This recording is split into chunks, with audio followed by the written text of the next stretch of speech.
నమస్కారం. ఇవాళ మనం ఒక అదిరిపోయే చొరవ గురించి తెలుసుకోబోతున్నాం.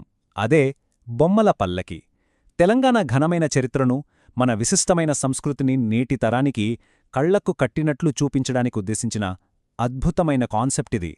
ఇది కేవలం బహుమతుల కోసం పెట్టిన పోటీ కాదండై, మన స్థానిక అస్తిత్వాన్ని ఒక దృశ్య కావ్యంగా మలచి భవిష్యత్తరాలకు అందించడమే దీని అసలైన లక్ష్యం. మరి ఈ మహాయజ్ఞంలో ఎలా పాల్గొనాలి, దీని విధివిధానాలు, నిబంధనలు ఏంటి అనే విషయాలను ఈ విశ్లేషణాత్మక కార్యక్రమంలో చాలా వివరంగా, సులభంగా అర్థమయ్యేలా మాట్లాడుకుందాం.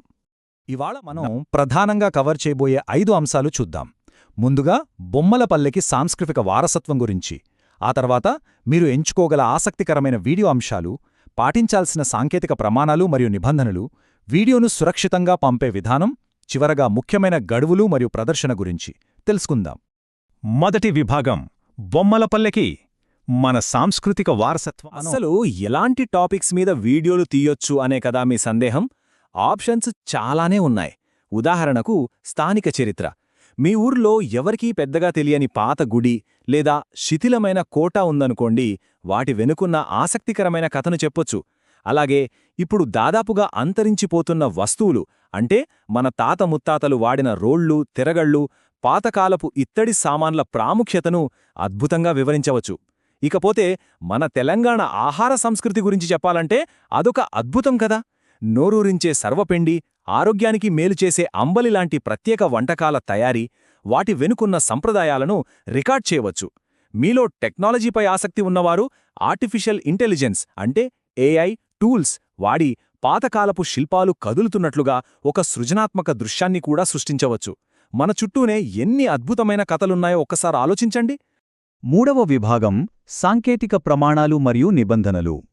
ఇక్కడ మనం రెండవ విభాగం ఆసక్తికరమైన వీడియో అంశాలు. ముఖ్యంగా కొన్ని టెక్నికల్ రూల్స్ గురించి మాట్లాడుకోవాలి. అందులో మొట్టమొదటిది 16:9 ఆస్పెక్ట్ రేషియో. అదేంటి ఇంత టెక్నికల్గా ఉంది అనుకోకండి, చాలా సింపుల్ అండి. సాధారణంగా మనం ఇన్స్టాగ్రామ్ రీల్స్ కోసమో, యూట్యూబ్ షార్ట్స్ కోసమో ఫోన్ను నిలువుగా అంటే పోర్ట్రేట్ మోడ్లో పట్టుకుని వీడియో తీస్తుంటాం కదా. కానీ ఈ పోటీ కోసం అలా తీయకూడదు. ఫోన్ను అడ్డంగా పట్టుకుని అంటే ల్యాండ్స్కేప్ మోడ్లో తీయాలి.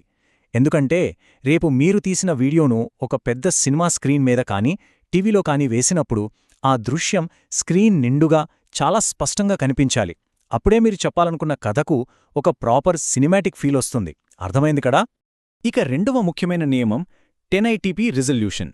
రిజల్యూషన్ అంటే మన వీడియో ఎంత క్లారిటీగా ఉందో చెప్పే కొలమానం. కనీస నాణ్యత 720p ఉన్నప్పటికీ నిర్వాహకులు ఏమంటున్నారంటే ఖచ్చితంగా 1080p అంటే ఫుల్ హెచ్డీ క్వాలిటీలోనే వీడియో తీయాలి అని చెబుతున్నారు. ఒక్కసారి ఊహించుకోండి, మీరు ఎంతో కష్టపడి అద్భుతంగా తీసిన ఓ పాత కోట వీడియోని రేపు ఒక పెద్ద ప్రొజెక్టర్ మీద వేసినప్పుడు అది మసకబారకుండా, ఇమేజ్ పగిలిపోకుండా ప్రతీ చిన్న డీటెయిల్ క్రిస్టల్ క్లియర్గా కనిపించాలి కదా. అందుకే మీ కెమెరా లేదా ఫోన్ సెట్టింగ్స్లో రిజల్యూషన్ 1080p ఉండేలా ఖచ్చితంగా ముందుగానే చెక్ చేసుకోండి. ఈ టెక్నికల్ విషయాలతో పాటుగా ఇంకొన్ని కీలకమైన నిబంధనలున్నాయి. అవేంటంటే, మొదటిది ఒరిజినాలిటీ. మీరు పంపే వీడియో 100% మీరు స్వయంగా తీసిందై ఉండాలి. ఎక్కడ నుంచో వేరేవాళ్ల వీడియోలను కాపీ కొట్టకూడదు. రెండవది సబ్టైటిల్స్. ఒకవేళ మీ వీడియోలో ఎవరైనా మన పాతకాలపు మాండలికంలోనో లేదా గిరిజన భాషలోనో మాట్లాడినప్పుడు అది ఇతర ప్రాంతాల వారందరికీ సులభంగా అర్థం కావడానికి కింద తెలుగు లేదా ఇంగ్లీష్లో అక్షరాలు అంటే సబ్టైటిల్స్ యాడ్ చేశారనుకోండి, దానికి మీకు అదనపు పాయింట్లు పడుతాయి. ఇక మూడవది చాలా అంటే చాలా ముఖ్యం, కాపీరైట్ లేని సంగీతం. వీడియోకి బ్యాక్గ్రౌండ్ మ్యూజిక్ పెట్టాలని సినిమాల్లోని పాటలు వాడేశారో అంతే సంగతులు, యూట్యూబ్ ఆ వీడియోను వెంటనే బ్లాక్ చేస్తుంది. కాబట్టి కాపీరైట్ ఇష్యూస్ లేని మ్యూజిక్ అంటే యూట్యూబ్ ఆడియో లైబ్రరీలో దొరికే ఫ్రీ మ్యూజిక్ మాత్రమే వాడాలి. ఇది అస్సలు మర్చిపోకండి. నాలుగవ విభాగం సురక్షితమైన వీడియో పంపే విధానం. ఇదంతా బాగానే ఉంది, కాని తీసిన వీడియోను ఎలా పంపాలి? సాధారణంగా మనం వాట్సాప్లో ఒక వీడియో పంపాలంటే టక్కున గ్యాలరీ ఓపెన్ చేసి పంపేస్తాం. కాని అలా పంపితే ఏమవుతుందో తెలుసా? వాట్సాప్ ఆ వీడియో ఫైల్ సైజును అమాంతం కుదించేస్తుంది, అంటే కంప్రెస్ చేస్తుంది. అప్పుడు మీరు కష్టపడి ఫుల్ హెచ్డీలో తీసిన వీడియో కాస్త బ్లర్ అయిపోయి క్వాలిటీ పూర్తిగా పడిపోతుంది. అందుకే గ్యాలరీ ఆప్షన్ వాడకండి. దానికి బదులుగా డాక్యుమెంట్ ఆప్షన్ ద్వారా పంపండి. డాక్యుమెంట్ ఆప్షన్ అనేది ఒక సురక్షితమైన లాక్ లాంటిది. మీ వీడియో 200 MB ఉంటే మీరు డాక్యుమెంట్ రూపంలో పంపినప్పుడు అవతరి వారికి కూడా అచ్చం 200 MBలోనే వెళ్తుంది. క్వాలిటీ ఇసుమంత కూడా తగ్గదు. ఆ 1080p క్లారిటీ అలాగే ఉండిపోవాలంటే ఇదే బెస్ట్ పద్ధతి. ఒకవేళ మీ ఫైల్ సైజ్ చాలా పెద్దగా ఉంటే, ఉదాహరణకు ఒక 500 MB లేదా 1 GB వరకు ఉందనుకోండి, అప్పుడు వాట్సాప్ ద్వారా పంపడం కష్టం గదా. మరి అలాంటి పెద్ద హై క్వాలిటీ వీడియోలను ఎలా పంపాలి? టెన్షన్ లేదు, వాటిని నేరుగా మీ గూగుల్ డ్రైవ్లో అప్లోడ్ చేయండి. అప్లోడ్ పూర్తయ్యాక ఆ ఫైల్ లింకును కాపీ చేసి నిర్వాహకుల ఈమెయిల్ ఐడికి పంపేయండి. ఇలా చేయడం వల్ల ఎంత పెద్ద ఫైలైనా సరే క్వాలిటీ ఏమాత్రం తగ్గకుండా చాలా సేఫ్గా, సులువుగా నిర్వాహకులకు చేరుతుంది. 5వ మరియు చివరి విభాగం ముఖ్యమైన గడువులు మరియు ప్రదర్శన.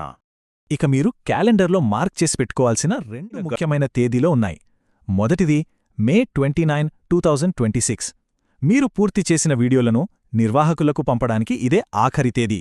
కాబట్టి ఈలోపే మీ ఐడియాను అద్భుతమైన వీడియోగా మల్చి పంపించేయండి. ఇక రెండవ తేదీ జూన్ 2, 2026. మనకు ఎంతో గర్వకారణమైన తెలంగాణ రాష్ట్ర అవతరణ దినోత్సవం రోజు అది. ఈ పండుగ రోజున వచ్చిన వాటిలో ఉత్తమమైన వీడియోలను అధికారికంగా యూట్యూబ్లో విడుదల చేస్తారు. అంటే మీరు రికార్డ్ చేసిన మన స్థానిక చరిత్ర, మన సంస్కృతి ప్రపంచవ్యాప్తంగా ఉన్న లక్షలాది మందికి ఆ రోజున రీచ్ అవుతుందన్నమాట. ఎంత ఎక్సైటింగ్గా ఉందో కదా. చూశారు కదా, బొమ్మల పల్లకి అనేది కేవలం ఏదో ఒక సాధారణ పోటీ కాదు. ఇది మన తెలంగాణ ఆత్మను, మన మూలాలను ప్రపంచానికి గర్వంగా చాటి చెప్పే ఒక మహాయజ్ఞంలాంటిది. మరి ఈ యజ్ఞంలో మీ వంతు పాత్ర పోషించడానికి సిద్ధమేనా? మీ కెమెరాల ద్వారా తెలంగాణ చరిత్రలో మరుగునపడిన ఏ కొత్త అంశం తదుపరి ప్రపంచం ముందుకు రాబోతోంది? ఆలోచించండి. వెంటనే మీ ఫోన్ లేదా కెమెరా పట్టండి, మన మూలాలను రికార్డ్ చేయండి. ఈ గొప్ప ప్రయత్నంలో మీరూ భాగస్వాములవ్వండి. మళ్ళీ మరో అద్భుతమైన విశ్లేషణతో